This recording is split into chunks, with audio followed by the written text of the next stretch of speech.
You could call it the grand finale at the Emergencies Act inquiry in Ottawa. It is the final day of public proceedings, and Prime Minister Justin Trudeau was in the hot seat. He was being pressed on why his government chose to invoke the Emergencies Act for the first time in Canada's history in order to clear last winter's convoy protests. Trudeau has been explaining the rationale and admits the decision was not made lightly, but he's expressing no regret in using the act. We were able to solve the situation with it. That there was no loss of life. There was no, serious violence. That we were able to get neighborhoods back under control, border services opened, and there haven't been a recurrence of these kinds of illegal occupations since then. I'm not going to pretend that it's the only thing that could have done it, but it did do it. And that colors the conversations we're having now with the fact that these could be very different conversations. And I am absolutely serene and confident that I made the right choice. The CBC's Karina Roman has been covering the inquiry since the beginning, and she joins me live from Ottawa. So, Karina, the Prime Minister just finishing hours of testimony at this inquiry. It's just about over. What have we heard from him today? Well, the most recent, what we heard was cross-examination or answers to cross-examination, an interesting, of course, exchange between the lawyers for the convoy protesters and the Prime Minister. They read out statements from supporters of the protesters who said it made them feel less alone to know there were people out there who were standing up for them and the harms that they felt during the pandemic from mandates, from shutdowns and the like. And the Prime Minister was asked, what he thought, how he felt when he heard some of these statements read out. So have a listen to his response to that. Every heartbreaking story I hear of a family who sat beside the bed of a loved one dying because they had believed that the vaccines were more dangerous than the disease, I take personally, because I wish I could have done more and I don't convince people to cut to you get off, vaccinated. Now, he said he was moved by the statements. He recognizes the pandemic was hard for everyone. He denied calling unvaccinated people names such as racist and misogynist. He said the labels that he might have given were directed at people who were spreading misinformation on purpose that were actually harming people. So, there's that exchange. And then, earlier in the day, he was asked about this threshold, these definitions of what a national security threat is and whether he feels that they met the threshold to invoke the act. Not surprisingly, he says they did meet the threshold in his mind.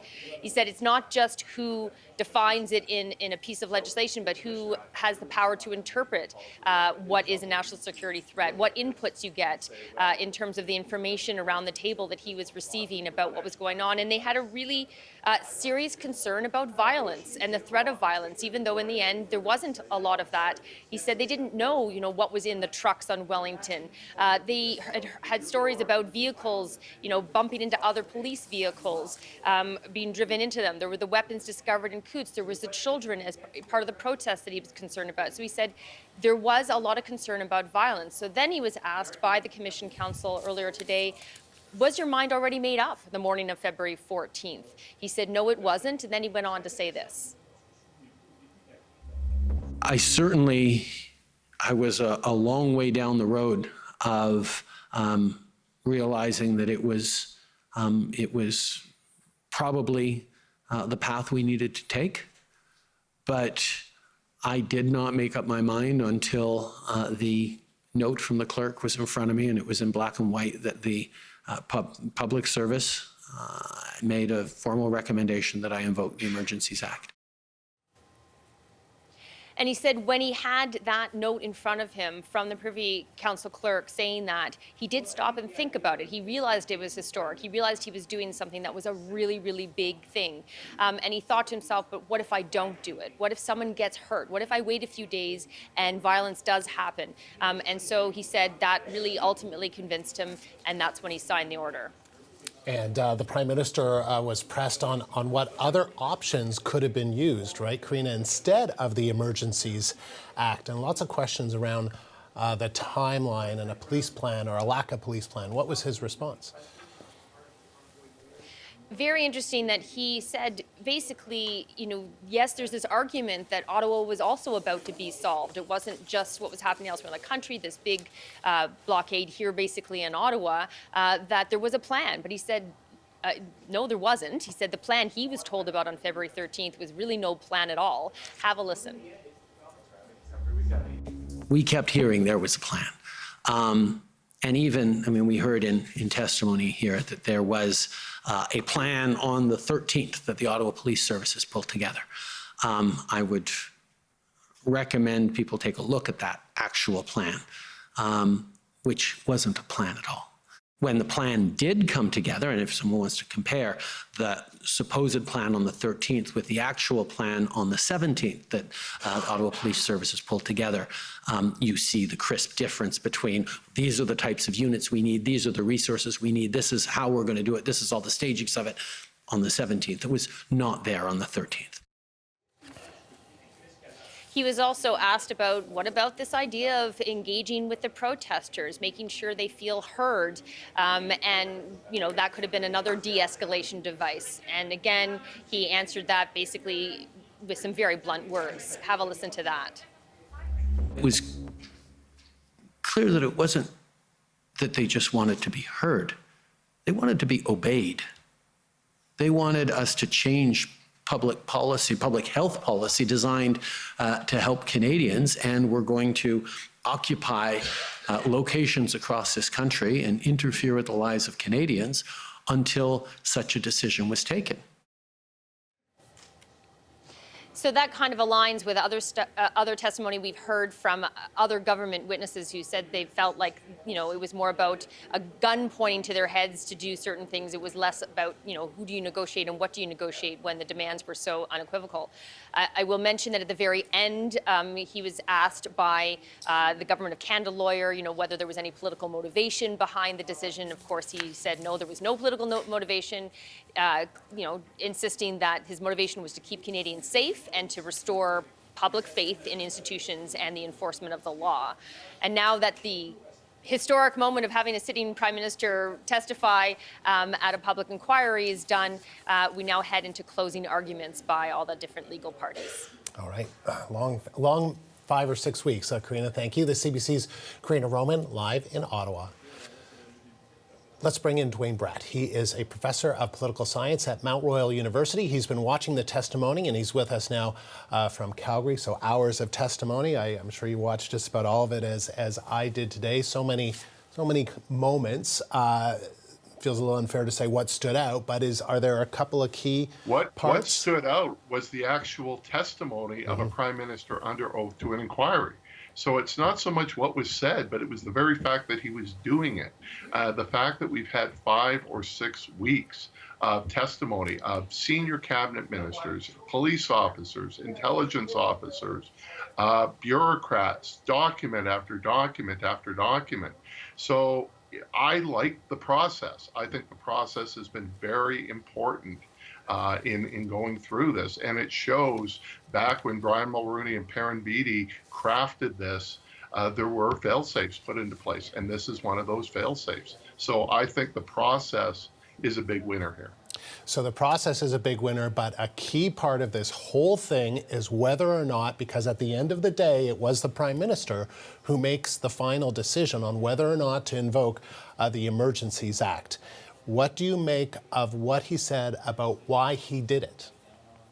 Well, he focused on the security risks. He said that they thought it would be a couple days. Days turned into weeks.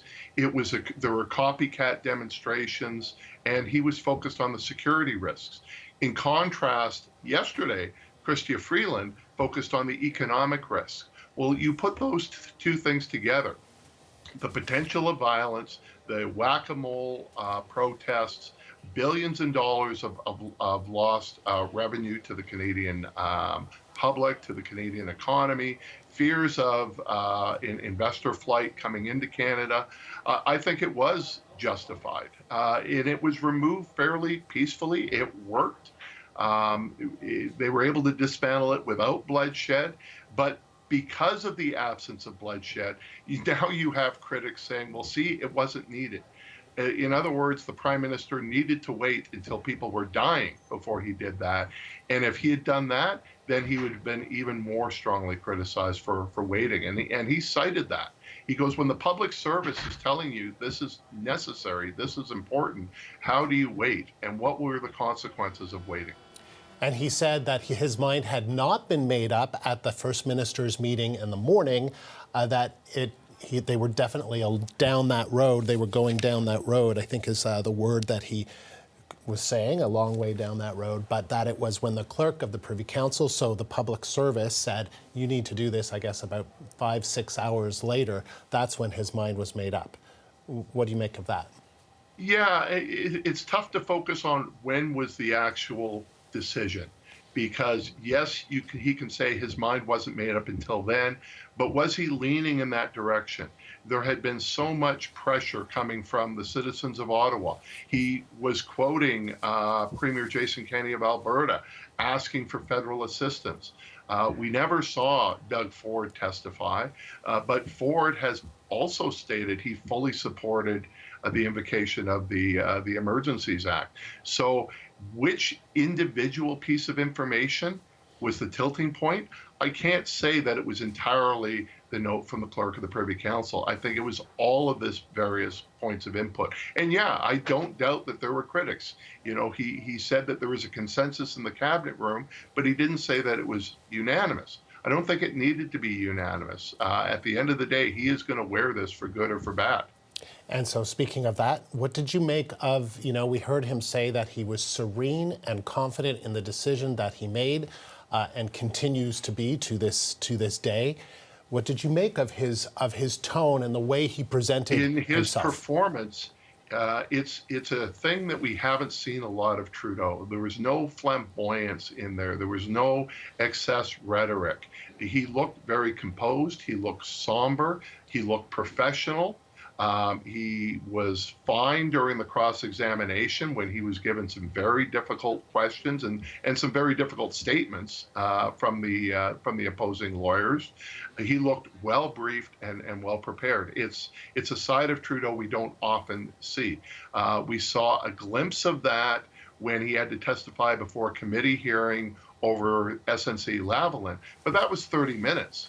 This was, 4, 5, 6 hours of testimony from some fairly hostile lawyers, and he looked very relaxed, very sure of himself in the decisions that he made. Now, if you were sympathetic to the convoy, if you're not a fan of Trudeau from day one, if you believe that this was huge government overreach back in February, I'm not sure you're convinced by his testimony today. But what about the majority of Canadians? I think they may very well be. Dwayne, thank you for your insight. Always appreciate it. Thank you. Okay, thanks, Andrew. Dwayne Bratt, he's a professor of political science at Mount Royal University. We reached him in Calgary.